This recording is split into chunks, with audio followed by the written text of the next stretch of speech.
จักรภพโอโตมองប្រិយមិត្តធ្លាប់ជាលឺហើយតើជាប្រទេសណានោះគឺទូគីដែលជាសមាជិកអង្គការយោធា NATO ដែលមានទ័ពច្រើនជាងគេនៅអឺរ៉ុបតែបែរជាត្រៀមខ្លួនរួចជាសាច់ក្នុងការធ្វើសង្គ្រាមជាមួយអ៊ីស្រាអែលហើយចលនានេះគឺជាការរីករាលដាលនៃសង្គ្រាមពាសពេញតំបន់ដែលអាចឈានទៅរកសង្គ្រាមរ៉ាំរ៉ៃដែលគ្មានថ្ងៃបញ្ចប់ហើយហេតុអ្វីបានជាទូគីប្រកាសសង្គ្រាមជាមួយអ៊ីស្រាអែលរបាយការណ៍ដ៏កម្រមួយដែលរំលេចដោយគេហទំព័រ Nordic Monitor ដែលបានចេញផ្សាយនៅថ្ងៃទី20 មេសាបានឲ្យដឹងថារដ្ឋាភិបាលទូគីរបស់លោក Recep Tayyip Erdogan បានលួចរៀបចំសេណារីយ៉ូសង្គ្រាមយ៉ាងស្ងៀមស្ងាត់ដោយទូគីបានផ្លាស់ប្ដូរប័ណ្ណបញ្ជាចល័តទ័ពទាំងកម្លាំងយោធានិងស៊ីវិលព្រមទាំងពង្រីកប្រព័ន្ធផ្គត់ផ្គង់ភស្តុភារសមត្ថភាពមីស៊ីលព្រមទាំងដ្រូនដល់កម្រិតកំពូលតែម្ដងទោះបីជាមិនទាន់បានប្រកាសឈ្មោះសត្រូវចំតែអ្នកជំនាញយោធាអន្តរជាតិមើលឃើញយ៉ាងច្បាស់ណាស់ថាចុងកណ្ដុងរបស់ទូគីគឺកំពុងតែតម្រង់ទៅរកអ៊ីស្រាអែលជាពិសេសនៅក្នុងសង្គ្រាមសមរភូមិប្រទេសស៊ីរីកាលពីឆ្នាំ2010លោក Erdogan ធ្លាប់បានចង់ប្រើប្រាស់កម្លាំងយោធាវាអ៊ីស្រាអែលម្ដងហើយក្រោយព្រឹត្តិការណ៍នាវាម៉ាវីម៉ាម៉ារ៉ាដែលជាក្បួនដឹកជំនួយមនុស្សធម៌ទៅកាន់តំបន់កាហ្សាតែត្រូវបានអ៊ីស្រាអែលស្ទាក់ចាប់និងបានសម្លាប់សកម្មជនទូគីចំនួន9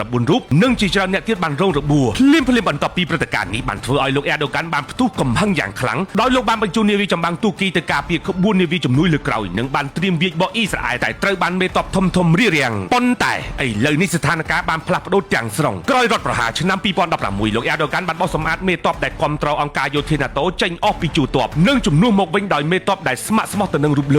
លោកថែមទាំងបានតែងតាំងស្ថាបនិកក្រុមយោធាឯកជនឲ្យធ្វើជាទីប្រឹក្សាជាន់ខ្ពស់ដែលនេះសបញ្ជាក់ថាទូគីបានត្រៀមខ្លួនប្រើប្រាស់គ្រប់មធ្យោបាយដើម្បីវាយប្រហារអ៊ីស្រាអែលរបាយការណ៍ដដែលបានកត់សម្គាល់ថាទូគីបានកែប្រែសៀវភៅសន្តិសុខជាតិរបស់ខ្លួនដោយចាត់ទុកអ៊ីស្រាអែលថាជាការគំរាមកំហែងសន្តិសុខជាតិកម្រិតកំពូលបន្ថែមពីនេះទូគីបានបង្កើនការដេញចាប់បណ្ដាញសម្ងាត់ភ្នាក់ងារម៉ូសាដរបស់អ៊ីស្រាអែលយ៉ាងចាស់ដៃដោយលោក Erdogan បែរជាបាក់ដៃឲ្យក្រុមបណ្ដាញសម្ងាត់អ៊ីរ៉ង់និងក្រុមហាម៉ាស់ដើរដោយសេរីនៅក្នុងប្រទេសទូគីនេះគឺជាការត្រៀមផ្លូវច្បាប់និងយោធាដើម្បីកាត់ផ្តាច់ទំនាក់ទំនងជាមួយលោកខាងលិចហើយបែរជាមកជួយសម្ព័ន្ធមិត្តអ៊ីស្លាមដើម្បីប្រឆាំងទៅនឹងអ៊ីស្រាអែលតែម្ដងហេតុអ្វីបានជាទូគីមានបំណងធ្វើសង្គ្រាមជាមួយអ៊ីស្រាអែលអ្នកជំនាញភូមិសាស្ត្រនយោបាយបានយល់ឃើញថាលោក Erdogan មានបំណងចង់ស្ដារឥទ្ធិពលរបស់ប្រទេសទូគីឲ្យដូចសម័យអាណាចក្រអូតូម៉ង់ឡើងវិញដើម្បីទទួលបានការគាំទ្រពីបណ្ដាប្រទេសអ៊ីស្លាមនិងប្រជាជនមូស្លីមជុំវិញពិភពលោកត្រូវបានបង្ហាញថាខ្លួនជាអ្នកការពារដ៏ខ្លាំងក្លាបំផុតសម្រាប់បុព្វហេតុប៉ាឡេស្ទីននិងជាសត្រូវដាច់ខាតរបស់អ៊ីស្រាអែលហើយការប្រឆាំងទៅនឹងអ៊ីស្រាអែលគឺជាមធ្យោបាយលឿនបំផុតដើម្បីទាញយកប្រជាប្រិយភាព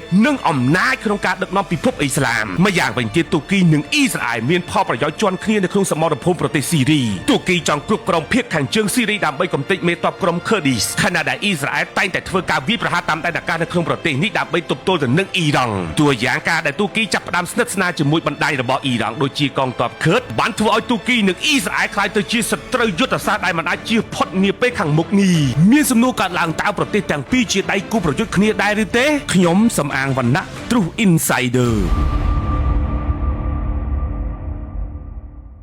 ប្រូម៉ូសិនដ៏អស្ចារ្យបងមុន 8% ចូលនៅភ្លាមពីបូរីមេកុងឡែនកុំភ្លេចមកកាន់ការិយាល័យលក់ផ្ទាល់ឥឡូវនេះដើម្បីទទួលបានការផ្ដល់ជូនដ៏ពិសេសពីទូលាបផ្ទះនាំសំណាងសម្រាប់ព័ត៌មានបន្ថែមសូមទំនាក់ទំនងមកកាន់លេខ061 955 999